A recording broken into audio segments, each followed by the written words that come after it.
It's time to accelerate. Hi, I'm your host, Andy Paul.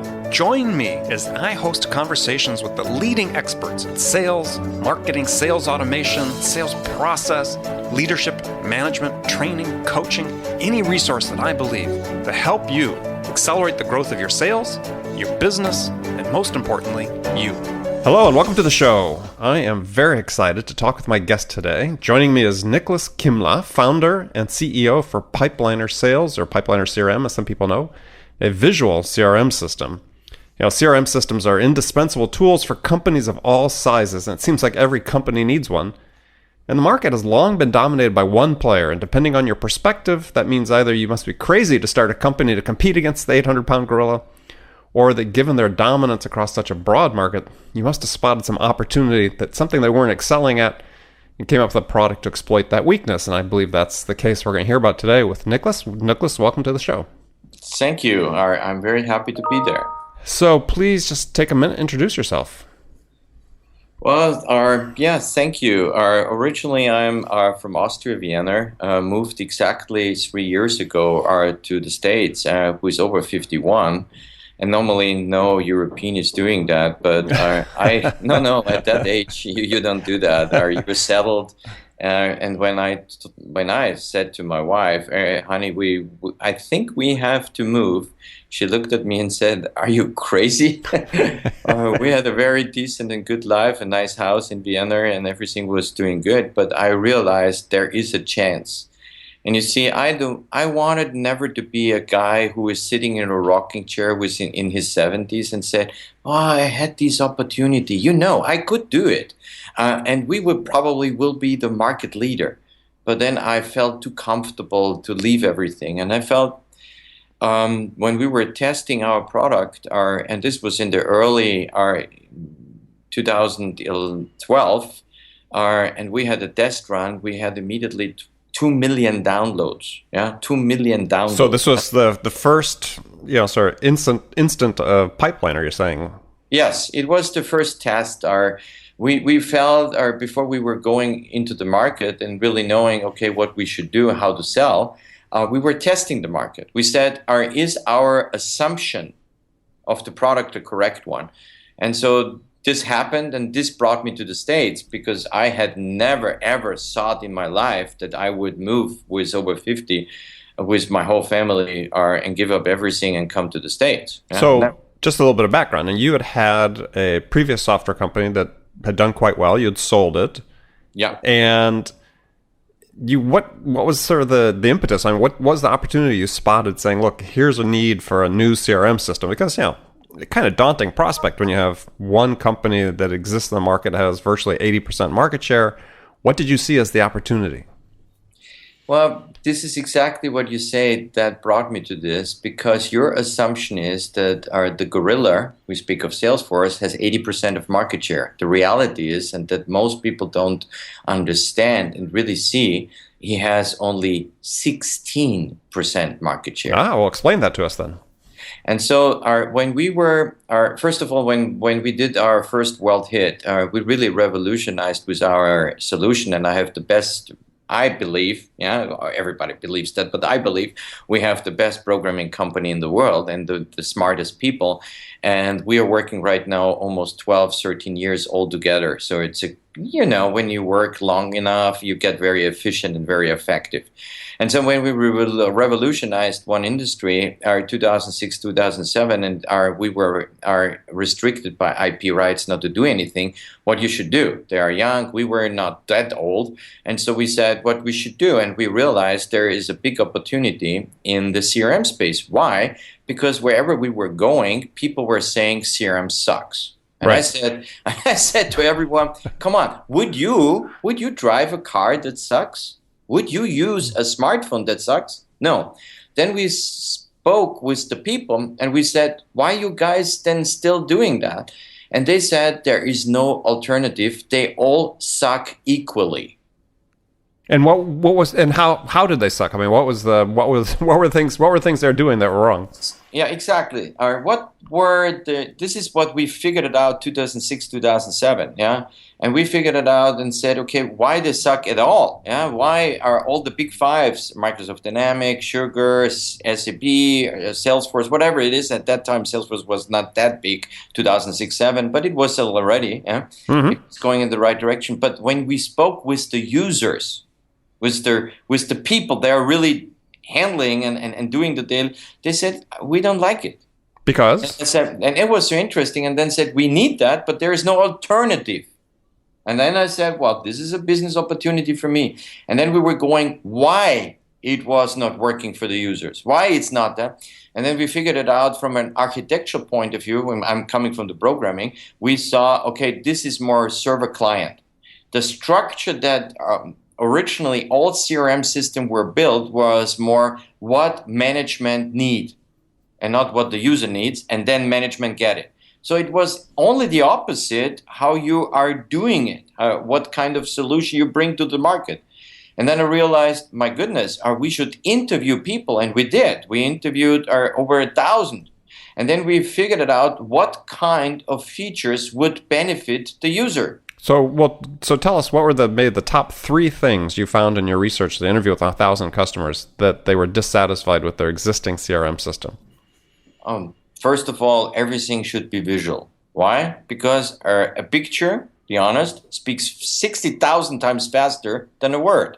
And secondly, it's universal. A picture, if I do a picture, everybody understands. This is why it's rocking on social media. Today, it's more pictures, Instagram, and whatever you have, or videos than words. There is a side effect that people are not reading anymore so much, but forget that. In typing, so visual was one. Then the easiness of use was about the feature. It's not typing in. It's more how you can get that stuff for you done, that you get more intelligent in the system. Algorithm, yeah. So visual, intelligent, and flexibility, that you every time wherever you are, you can change that. It's how you enter, because we assume every person has the same entrance. Wrong.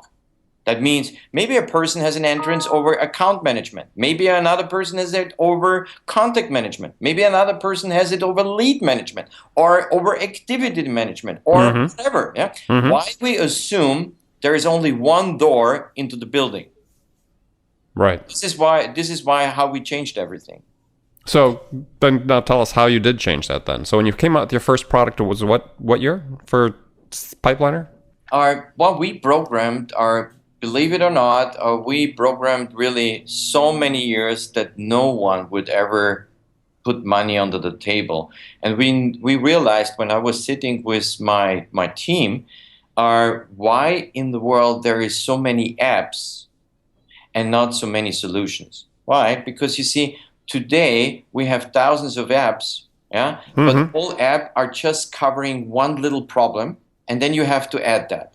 And I think this is a dead end, in my opinion, in many ways. Why? Because at the end of the day, someone has to pay the license fees for all of that, number one. Number two, the price is going up and up and up. What you need for per user per seat per month or per year, whatever, if it's per year or per month.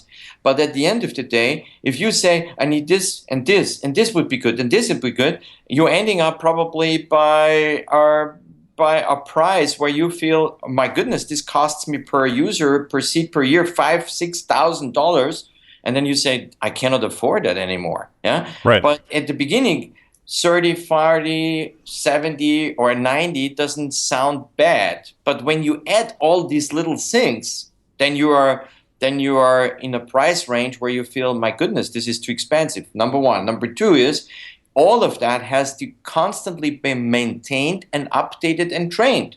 And this costs a company on efficiency and definitely for effectiveness entering into the market. So I think this is a little bit a dead end, in my opinion. As good as it is, this is a danger with all these thousands of apps. And first of all, nobody knows right now what you can, there's too much out there. Yeah. Right.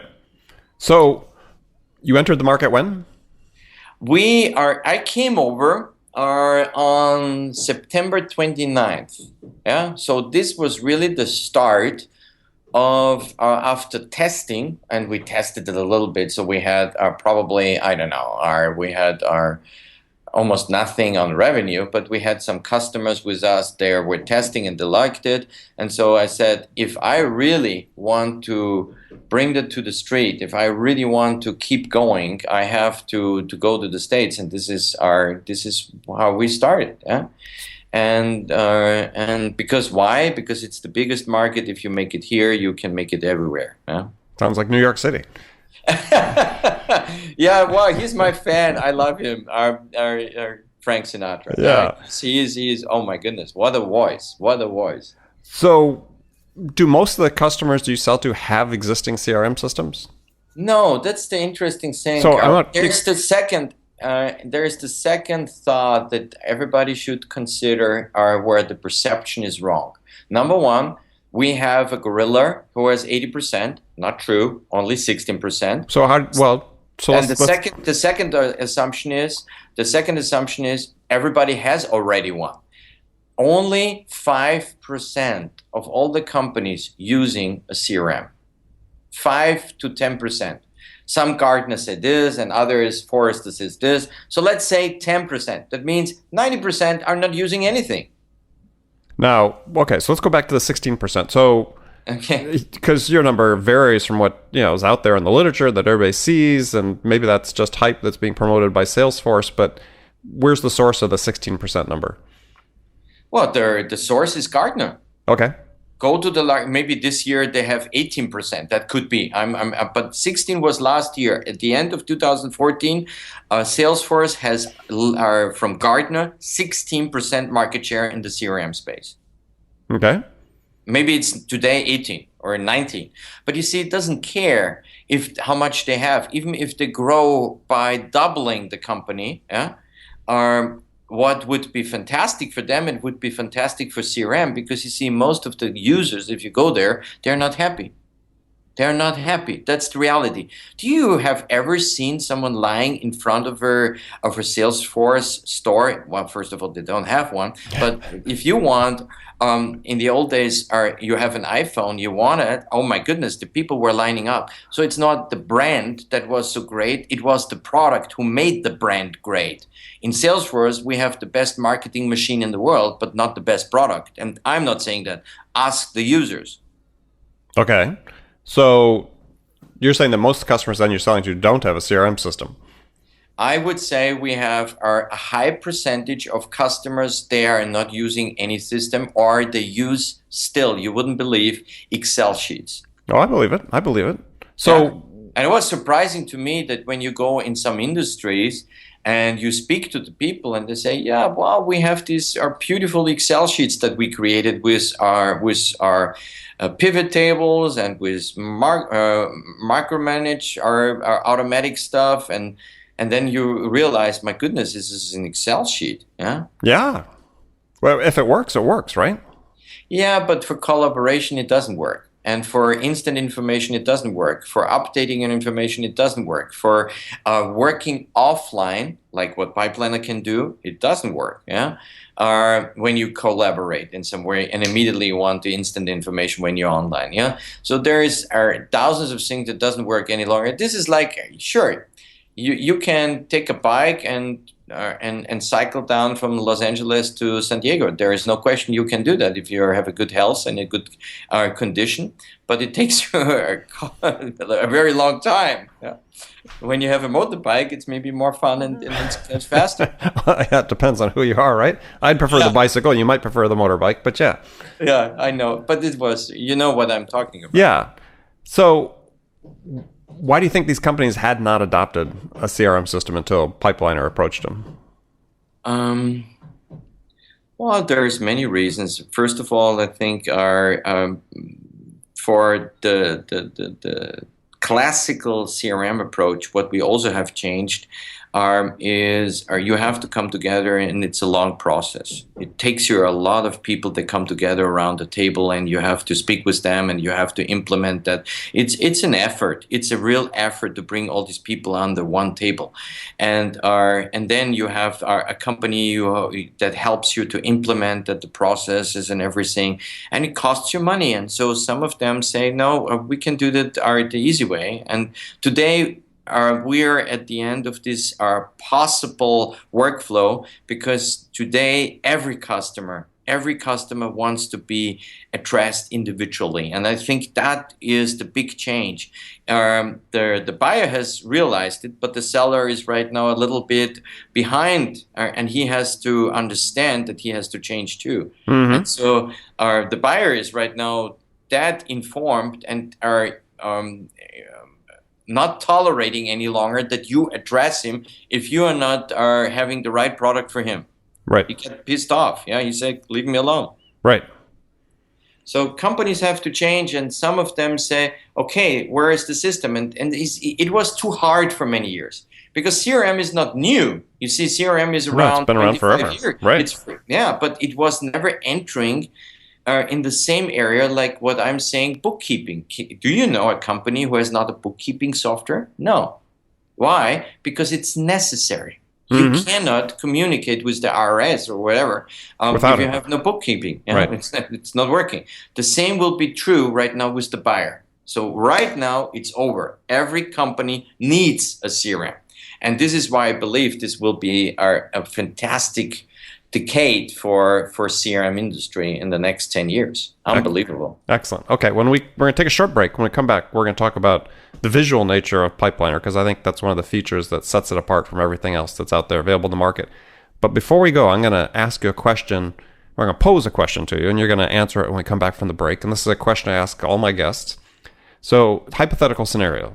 You're a new sales manager hired into a company whose sales have not doing very well, and they really need to be turned around. And upper management's has a really highly developed sense of urgency to make sure something happens quickly.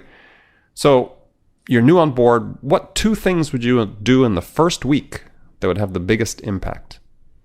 So think about that, and we'll talk about that when we come back from the break. This is Andy Paul with my guest Nikolaus Kimla of Pipeliner. Hi, this is Andy. Connect and Sell is used by sales reps at nearly 1,000 companies, including hundreds of technology startups and several Fortune 500 companies, to overcome the challenges of getting prospects on the phone. Companies using Connect and Sell grow their revenues faster by enabling their sales reps to have more sales conversations in 90 minutes than they could otherwise achieve in an entire week. Connect and Sell can be deployed directly to your sales reps, or you can take advantage of their outbound on-demand service, which delivers qualified prospect meetings scheduled directly on your sales reps' calendars. Visit connectandsell.com to learn more about how Connect and Sell can start filling your pipeline today. Hi, welcome back. My guest today is Nikolaus Kimla of Pipeliner CRM, Pipeliner Sales. So let's talk about the hypothetical scenario I posed before the break. You're a new sales manager into a company. Sales aren't going well. They will need to be turned around. Management wants things to change in a hurry. What 2 things would you do in the first week that would have the biggest impact? Well, the number one issue first of all, let me answer that in 2 different ways. Number one is, I strongly believe today sales manager is a very hard job. And I have great respect for this kind of people, because they're not only sometimes pushed into that position, from most companies still are pushing the successful sales rep into the position of the sales manager. And they forget that this is the wrong thing to do. I'm not saying that every successful sales rep cannot be a sales manager, but the assumption that they will be also that successful as manager is wrong, and we can prove that by statistics. Mm-hmm. And today, a sales manager has a lot on his plate: hiring people, training people, mentoring people, helping them, technology, lead section, combination between marketing and sales alignment, then probably closing, then not overruling salespeople, then are having all the numbers in advance, are then having the quota correct, then reporting to others, reporting internally out or to maybe to the board, whatever it is.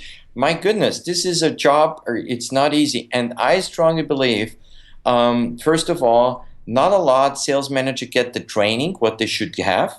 If we look at the statistics, sales reps got much more training than sales manager. But the real implication is for sales manager. If you have a good sales manager and he runs well, he probably will be much more successful to his team than you have individual good sales reps. And here, I would say, first of all, you have to find status quo. What is my sales people using, and how I can motivate them and not control them to use a system that I have access. You see, this is the difference. And the difference is how they can like to do, because you see, everybody, I know a head guy, really, the main chief guy in Europe. I'm not saying any number, name, or any company. And he had to force his team every Friday for 2.5 to 3 hours to put everything into the system. Can you imagine how motivated his team is every Friday? But if you have a system where you are like to put that in because you get a value out, a benefit, or it helps you by yourself, come on, you have a different kind of life. So I would say, as a sales manager, immediately you have a lot what you can achieve in a very short time if you do it right. So first two things you would do, you coming into a new situation, what would they be? Well, as I said, I would just look around what my people are using, yeah, and how they are using the system. And then I would say, you see, I'm a vendor. As a CEO, I'm also in some form of management, or sales management, but I'm not a typical sales manager. And I would not ever say I am. Yeah, this would be a big lie, because you see, running a sales team is very different. So I would ask you, Andy, that you go and speak to the sales manager and see where there is. I just come in as a vendor and say, I know what makes your life more easier. Okay. So let's get back to Pipeliner then. So it's a very visual system. So tell us about how it's more visual, what the importance of that is to the people that are using the system. Well, first of all, the visualization helps you in one thing immediately. What is the old saying? You see, in the old days, what we had our, and I was writing an ebook about that. We had the war room. You remember the war room? Oh, yeah. And what was on the war room on the wall? There was a big target, the quota, whatever, to reach. That was visual. Everybody saw that. Yeah, everybody was saying, could be a chalkboard with everybody's name on it. Exactly. Everybody had his name on, the target, and the target was visual, and we know, okay, this is what we have to achieve. Well, we did that. We put the target in front of everyone. Yeah, visual in the first second that everybody sees. Why? Because subconsciously, this is motivating you. You look at that and say, my goodness, I'm so far away from this target. Where are my opportunities? And then you can filter in 1 second, and you see immediately where's the potential, where's the risk. And at the end of the day, our salespeople are very altruistic, I would say. So why they should risk something? They are going out and taking a risk, because most of them worldwide live by a higher commission. Well, there are some countries that have almost no commission, but most salespeople live by commission, and they are motivated by commission. So they want to reduce the risk that they are losing deals. And if you help them, well, then they're using the system. But if you have a text-based or a line-based system, they don't see anything. Yeah. Yeah, I mean, it takes work to get into it. Exactly. Yeah, that's. And you see, salespeople they want to play a little bit. Yeah. This is the gamification. I strongly believe in gamification a lot, because it helps you. It's good. It's cool. It's slick. It's easy. Yeah. So explain some of the gamification elements then you have in Pipeliner. Well, one of them is about most people are so happy if they've figured it out what is the sales process. Okay, By the way, Pipeline is the only system that really seamless can offer you multiple sales process. Why? Because a company with multiple divisions or with different product lines have different sales process, service, product. Yeah, you cannot have the sales we make multiple sales process, but also multiple sales process for, let's say, after sales, pre-sales, whatever, lead engine, different processes. Yeah, Okay. but let's assume we are so happy we found the perfect sales process. The question remains, what is in the vertical, what you do in each of the stages of the sales process. So we brought in, we called it the buyer action and the sales activity. We brought in the vertical actions and activities that you do, and when you do that, it gives you a gamification. It tells you, you're on the way, you're almost there. Do the next thing, move to the next, and when you win something. And so the thinking was, how can, also from a company, I know what in the vertical, that means in one of the steps, what my people should do. Like, okay, when you move an opportunity from one stage to another, have you called them? Have you sent an email? Have you sent them maybe an ebook? Have you contacted them in the way that you were visiting them? Whatever. It depends on the industry. It depends on the product. It depends on the service. But you see, you can individualize that, and you bring a gamification, a motivation to the sales rep. No one is doing that. And through that, we can bring in any methodology that's out there in the market, and you can bring it into in the process. So if you want, like, or what I'm really like, Jill Conrad's snap selling or some, you can bring that in, and now you can motivate your people and put them in and say, hey, come on, this helps you. So you talked about you can put in buyer actions as well as sales activity. So tell me how those are linked.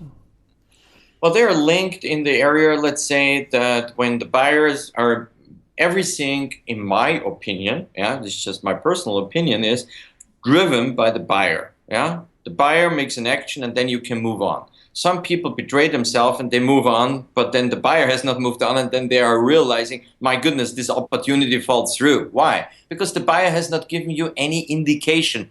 Or I give you an example. The buyer has not given you an indication that he has a budget. And then at the end, he calls you and say, well, I like everything, but sorry, we have no money, no budget. If you would know that at the beginning, probably you would not have moved a couple more meetings. Yeah? So what you're saying is, within Pipeliner, when you set up your sales process for each stage, you put both the required sales activity and what the buyer action should be as a result of that activity. Yes, correct. Okay, yes, got it. Exactly. And not only visualizing that, it gives you a gamification. And what is the gamification? It's about, hey, we all want to close some stuff. Be honest. This is the thing where we have a process. Yeah, it's not sticking in the process. We want to win. We want to, and the winning is about on both sides. So when the buyer is giving you an indication, yes, I have 10 people, they are interested. I have started a trial. I have a budget for that. I spoke with my top management and they gave me green light.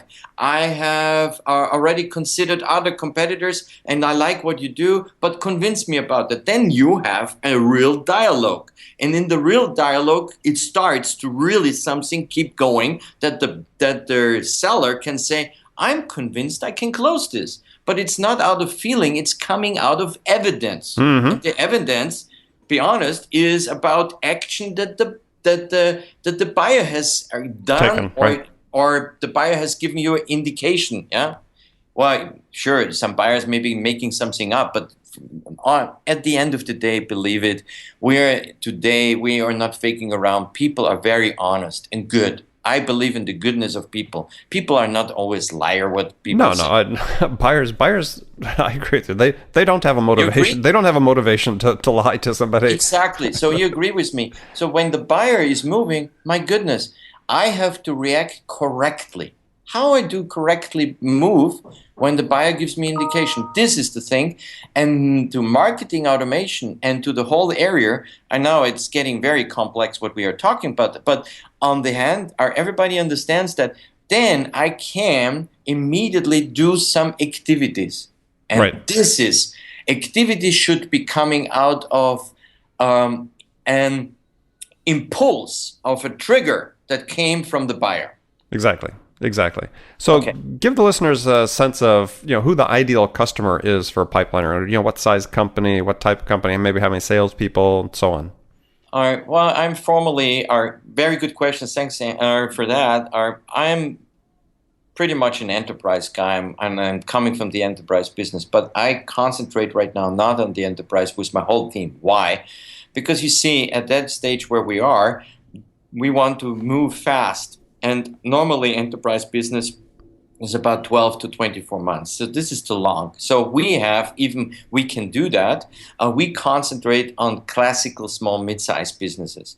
Our ideal buyer is about, let's say, 50 people. Yeah? This is perfect for us. Why? He sees the beauty of all the leading and lagging indicators of the graphic, of the reports, of the dashboards, of what's all going on, and activity management, blah, blah, blah, blah. But at the end of the day, he sees the beauty of collaboration and how this works, and how he can really motivate his team to be more successful. And we concentrate right now on not one industry, because we're doing in so many industry good, from finance industry, manufacturing industry, sure, tech industry. And this will change probably in the next 2-3 years, because we are coming up with vertical solutions. Because some of them people, I saw that some of the people, if you show them how it works in their industry, then they better can immediately apply it to their situation. So Exactly. this is what we have to do right now. This customization, we are a framework. You can build with us everything, but sometimes people cannot immediately get the point. Oh, this would look like for me. Yeah, so we will work on that. But it's great. We are rocking, and I'm so happy and thrilled about being here, and even as a foreigner, well. You've been here 3 years. Yeah, you're practically a native. Oh, thanks a lot. I have American roots, so I was, anyhow. But I love to be here. It's great, and I have an unbelievable team, our amazing team, and I think this industry is rocking in the next year. So every vendor who is industry should just look around and say, every vendor is welcomed. It's like with restaurants, Andy. It's like with restaurants. If you have a good restaurant and there is another restaurant starting next to you, it will bring you more customers than less customers. Right. Because people drive there where already some established infrastructure. Right. Yeah, competition is not to be feared. Yeah, exactly. That's my thing. Yeah. Yeah, oftentimes expands the market. So, well, good. So let me ask you, I've got some last segment of the show. I always do some rapid fire questions for guests. Okay. 1-word answers you can give me, it'd be fine. Or if you want to talk a little bit more, that's fine too. So, are you ready? I'm ready. Okay. So, what's the most powerful sales tool in your arsenal? Oh, well, our Pipeliner. Okay. Who's your sales role model? That's a good one. My sales role model. Wow. I have more a management role model, and this is Fredmund Malik, and definitely Sloan from GM. GM, and Jack Wells. So I'm more in the area of my roles. Yeah. All right. So, what's one book that every salesperson should read? Oh, this is also a good one. Very good.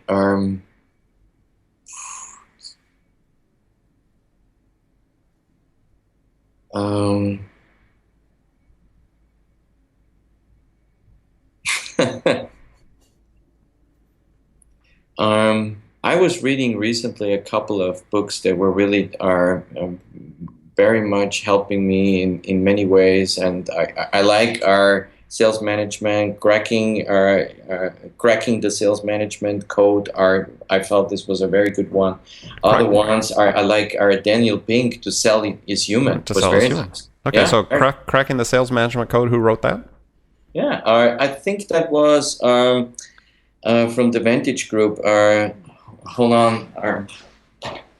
I think that was Jason Jordan. Okay. So what's the first sales activity you do every day? My first activity is that I gave an order in my company, and I called it always, and this is really an order. I have to have 2 meetings in the week, sales meeting. They Okay. book me. I want to be on the front at least 2 times a week.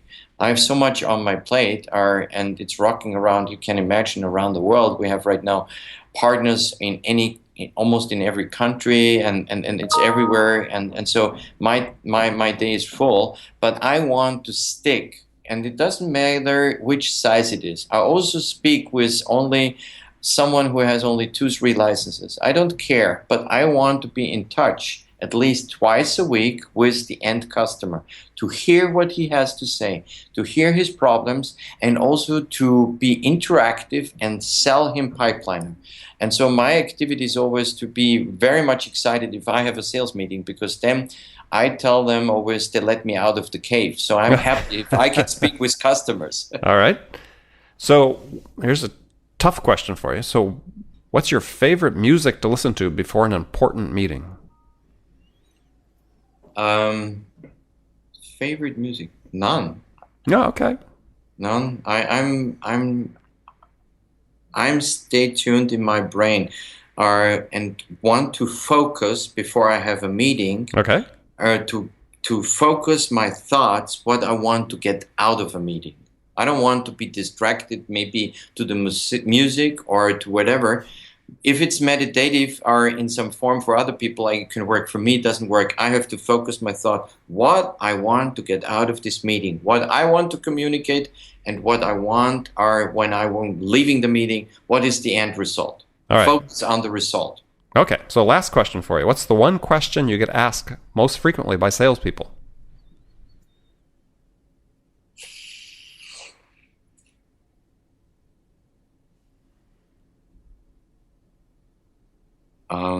They are overwhelmed how good everything is working, and they're just saying, "Hey, thanks a lot." So they're not sorry. This is really it's overwhelming, and it's like, yes, come on. They just say, "Good job, you really hit the nail, and you know where our problems are." And so, thank you. This is and we say, "Hey, if you have something, please write me or put that into the systems," and we immediately will impart it in the program. Great. All right. So I want to thank you for being on the show today. My guest has been Nikolaus Kimla, CEO of Pipeliner. And Nikolaus, please tell folks how they can find out more about Pipeliner.